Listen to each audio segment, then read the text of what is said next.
સૌપ્રથમ વાત કરીએ તો રાજ્યમાં આજથી વરસાદની આગાહી છે। પ્રી મોન્સૂન એક્ટિવિટીને આગાહી કરવામાં આવી છે। 30, 31 મે અને 1 થી 4 જૂને વરસાદની આગાહી, ગાજવીજ પવન સાથે વરસાદની આગાહી છે। 40 થી 50 કિલોમીટરની ઝડપે પવન ફૂંકાશે। ઉત્તર ગુજરાત, મધ્ય ગુજરાતમાં પણ વરસાદની આગાહી, દક્ષિણ ગુજરાતમાં પણ વરસાદની આગાહી છે। 30 મે કચ્છ, બનાસકાંઠા, પાટણમાં પણ આગાહી, સાબરકાંઠા, અરવલ્લી, મહીસાગરમાં આગાહી, પંચમહાલ, દાહોદ, છોટાઉદેપુર, નર્મદામાં પણ આગાહી કરવામાં આવી છે। 31 મે કચ્છ, બનાસકાંઠા, પાટણમાં વરસાદની આગાહી, મહેસાણા, સાબરકાંઠા, અરવલ્લીમાં પણ વરસાદની આગાહી, મહીસાગર, પંચમહાલ, દાહોદમાં પણ વરસાદની આગાહી। 1 જૂને બનાસકાંઠા, પાટણ, મહેસાણામાં આગાહી કરવામાં આવી છે। સાબરકાંઠા, અરવલ્લી, ગાંધીનગરમાં પણ આગાહી, અમદાવાદ, ખેડા, આણંદ, પંચમહાલમાં પણ આગાહી છે। 2 જૂને સૌરાષ્ટ્ર, ઉત્તર ગુજરાત અને દક્ષિણ ગુજરાતમાં પણ આગાહી।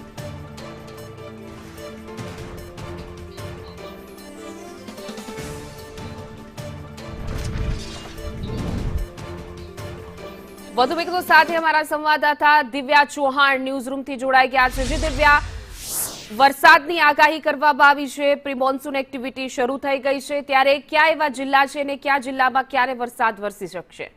હિના, અત્યાર સુધીમાં કાળઝાળ ગરમી પડી અને કાળઝાળ ગરમીથી લોકો ત્રાહિમામ પોકારી ગયા, ત્યારે હવે પ્રી મોન્સૂન એક્ટિવિટી સક્રિય થઈ છે। તેના કારણે આજથી એટલે કે 30 મે થી 4 જૂન સુધી વરસાદ છે જે રહેવાનું અનુમાન હવામાન વિભાગ તરફથી કરવામાં આવ્યું છે। પ્રી મોન્સૂન એક્ટિવિટીના કારણે રાજ્યના વિવિધ જિલ્લાઓમાં વરસાદ પડવાનો છે, જેમાં અલગ અલગ જિલ્લાઓમાં સૌથી વધારે પ્રભાવિત હશે તો દક્ષિણ ગુજરાતના ભાગો, જેમાં સુરત, નવસારી, ડાંગ, તાપી સહિતના તમામ વિસ્તારો હશે ત્યાં ભારેથી ભારે વરસાદ પડી શકે છે।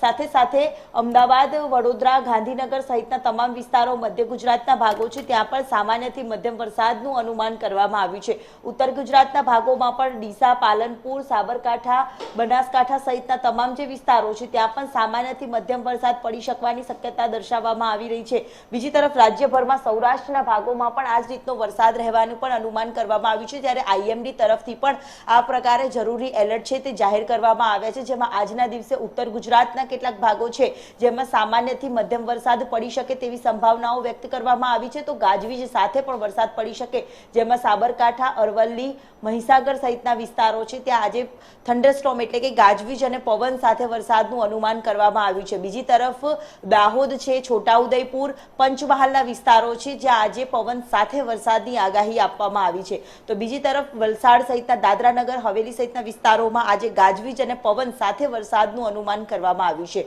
સૌરાષ્ટ્રના વિસ્તારમાં પણ ગીર સોમનાથના જે જિલ્લો છે, ગીર સોમનાથનો જે વિસ્તાર છે જ્યાં આજે ગાજવીજ અને પવન સાથે ભારેથી અતિ ભારે વરસાદ રહે તેવી પણ સંભાવનાઓ વ્યક્ત કરવામાં આવી છે, એટલે કે હવામાન વિભાગ તરફથી પણ જરૂરી એલર્ટ છે જે આપવામાં આવ્યા છે। મહત્વનું છે કે રાજ્યભરમાં હવે કમોસમી વરસાદની આગાહી આપવામાં આવી છે હવામાન વિભાગ તરફથી, એટલે કે કાળઝાળ ગરમી પડતી હતી તેમાં કેટલાક જિલ્લાઓમાં ઉકળાટનો સામનો તો કરવાનો વારો આવશે, પરંતુ ઉત્તરોત્તર મહત્તમ તાપમાનમાં છે તે 2 થી 3 ડિગ્રી સુધીનો ઘટાડો થશે। આજથી ઘટાડો થવાની સંભાવનાઓ વ્યક્ત કરવામાં આવી છે। અમદાવાદ સહિતના વિસ્તારોમાં પણ આજે સામાન્ય વરસાદ પડી શકે તેવી સંભાવનાઓ છે, તો વાદળછાયું વાતાવરણ રહે તેવી પણ શક્યતાઓ વ્યક્ત કરવામાં આવી છે। જી બિલકુલ દિવ્યા, સમગ્ર માહિતી બદલ આપનો આભાર।